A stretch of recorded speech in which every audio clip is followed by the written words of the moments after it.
Assalamualaikum warahmatullahi wabarakatuh. Saya Nur Adhar Rizkiansyah, NIM 193134-2005, Prodi Penjaskesrek 19 Parepare. Ya, di sini saya akan menjelaskan 10 jenis cedera olahraga yang sering terjadi saat berolahraga. Untuk menghindari berbagai jenis cedera olahraga, Anda harus menyiapkan diri dan melakukan pemanasan dengan benar. Anda juga sebaiknya menjaga konsentrasi agar tidak terjadi hal-hal yang tak diinginkan, supaya Anda bisa lebih berhati-hati. Inilah 10 jenis cedera yang paling sering terjadi saat berolahraga. Yang pertama, cedera otot pergelangan kaki. Anda mungkin pernah atau bahkan sering mengalami cedera yang satu ini. Pergelangan kaki yang terkilir atau cedera adalah salah satu kejadian yang paling banyak ditemui dalam olahraga, karena inilah tempat 3 tulang bertemu. Biasanya ketika sedang berlari atau berjalan pada permukaan yang tidak rata, pergelangan kaki lebih rawan terkilir.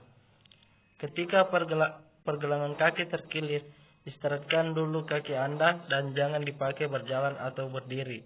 Anda bisa mengkompresnya dengan es untuk mengurangi pembengkakan dan mengurangi rasa sakit supaya lebih cepat pulih. Angkat pergelangan kaki sampai sejajar dengan jantung. Lakukanlah sambil duduk dan bersandar. Yang kedua, cedera tulang kering.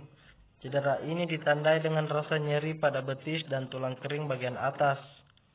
Cedera tulang kering atau shin splints terjadi karena peradangan pada otot dan bisa terjadi pada siapapun.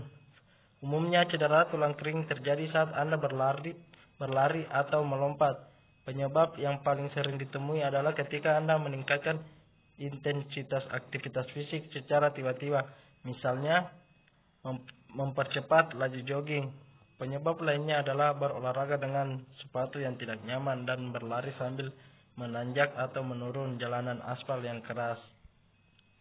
Yang ketiga, nyeri pinggang. Nyeri pinggang atau cedera punggung bawah banyak dialami oleh Anda yang mengangkat beban, bersepeda, atau bermain golf, tenis, dan bisbol. Biasanya rasa nyeri akan muncul di bagian pinggang atau punggung bawah. Nyeri ini bisa disebabkan oleh banyak hal seperti saraf terjepit, tendon atau otot sobek, dan herniated disc. Ini adalah tanda bahwa olahraga yang sedang Anda jalani sudah terlalu berat bagi tubuh dan Anda membutuhkan istirahat. Yang keempat, cedera bahu. Pada bahu Anda terdapat 4 otot besar yang bertugas untuk menopang dan menjaga sendi-sendi bahu. Maka bahu adalah bagian yang rawan cedera apabila Anda melakukan olahraga seperti berenang, push up, bulu tangkis, atau bisbol, di mana sendi bahu menjadi tumpuan pergerakan lengan Anda. Pergerakan sendi bahu yang berulang-ulang secara intens akan menyebabkan otot bahu kelelahan dan membengkak atau sobek. Ketika Anda mengalami cedera ini, hentikan pergerakan pada lengan dan bahu Anda untuk meredakan nyeri. Kompres bagian bahu yang terasa sakit dengan es dan diamkan selama 15-20 menit. Kalau rasa sakit sudah berkurang dalam waktu beberapa hari, kompres dengan kain panas atau oleskan selai panas untuk melemaskan otot-otot yang kaku dan nyeri.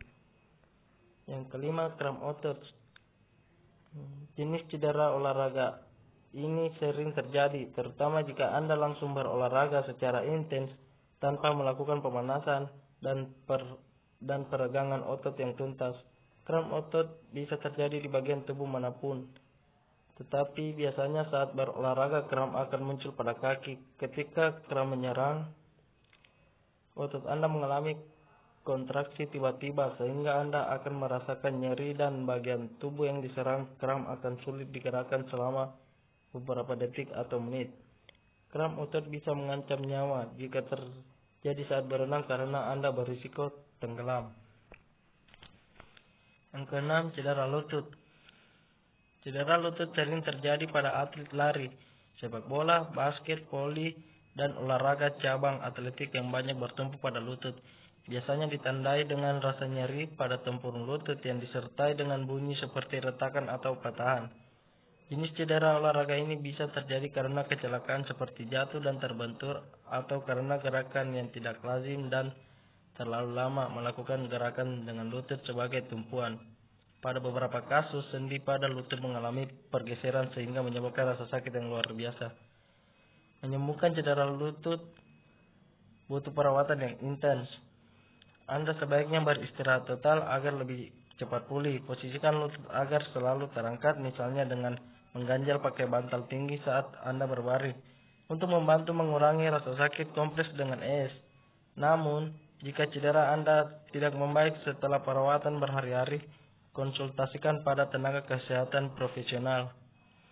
Yang ketujuh, cedera siku. Bagi Anda yang sering berolahraga seperti bulu tangkis, tenis, golf, voli, dan angkat beban, berhati-hatilah supaya tidak mencederai siku Anda yang sering menjadi tumpuan. Cedera siku terjadi karena peradangan otot yang terus-menerus digunakan untuk bergerak dan menahan beban. Anda pun akan merasa sakit ketika menggerakkan dan mengangkat lengan atau tangan. Yang kedelapan, cedera Achilles tendon. Jenis cedera olahraga ini biasanya terjadi pada otot tumit hingga betis Anda. Olahraga seperti sepak bola, basket, voli, dan lari meningkatkan risiko Anda mengalami Achilles tendinitis. Anda akan merasakan nyeri pada tumit atau betis yang disebabkan oleh robeknya tendon. Umumnya, cedera tendon Achilles akan pulih dengan sendirinya setelah Anda mengistirahatkan kaki. Namun untuk meredakan nyeri, Anda bisa mengompres dengan es atau mengangkat tumit lebih tinggi. Yang kesembilan, cedera hamstring. Saat Anda merasakan sensasi nyeri seperti otot Anda ditarik pada bagian belakang paha, ini berarti Anda mengalami cedera hamstring. Hamstring adalah 4 otot yang berjajar sepanjang paha belakang Anda. Jenis cedera olahraga ini bisa melukai siapapun dan biasanya terjadi karena kurang pemanasan, otot yang kelelahan, dan gerakan yang tiba-tiba. Menangani cedera hamstring mirip dengan cedera otot lainnya. Cukup kompres dengan es dan istirahatkan selama beberapa saat. Yang 10 atau terakhir, gegar otak. Anda pasti pernah mendengarkan cedera ini. Gegar otak memang sering terjadi dan menjadi salah satu cedera yang banyak ditangani di instalasi gawat darurat di seluruh dunia. Gegar otak biasanya terjadi karena benturan, trauma pada kepala yang melukai pembuluh darah dan saraf otak. Akibatnya Anda akan mengalami berbagai gangguan seperti pusing, penglihatan berkurang, muntah-muntah, dan hilangkan kesadaran. Segera hubungi tenaga medis jika Anda mengalami gejala tersebut. Sekian dari saya, lebih dan kurangnya mohon dimaafkan. Wabillahi taufiq wal hidayah. Assalamualaikum warahmatullahi wabarakatuh.